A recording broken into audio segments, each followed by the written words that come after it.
আপনার নাম? তন্ময় সাঁতরা। আপনি কোথা থেকে আসছেন? আমি হুগলি জেলার বাসিন্দা। আর সবুজকালী মায়ের মন্দির কেন আসছেন?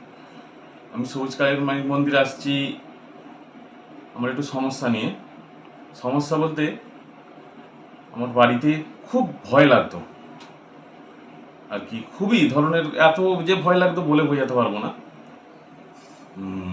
ভয় বলতে কিরকম, আমার বাড়িতে সবসময় মনে হতো কেউ যেন আসে, কেউ যেন আমার বাড়িতে আসে, কিন্তু বুঝতে পারতাম না।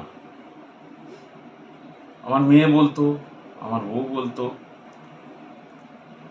বলার ফলে আমি কোনো কিছুতেই কোনো কিছু করতে পারি না।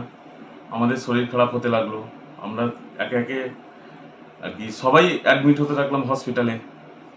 অ্যাডমিট হয়ে হয়ে এসে আমরা একদিন হঠাৎ সবুজ মায়ের মন্দিরের খোঁজ পাই।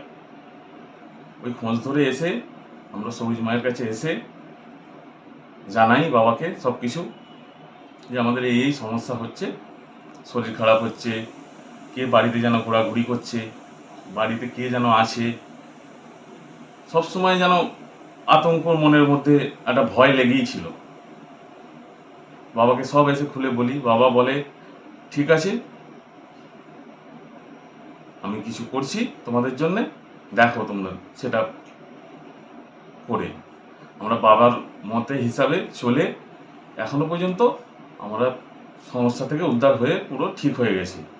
আর বাড়িতে কোনো কিছু হয় না, না কেউ চলাফেরা করে, না কেউ কিছু আছে, না নপুরের আওয়াজ, সব মোটামুটি ঠিক আছে। এখনো আসছি, আমরা ভালো আছি।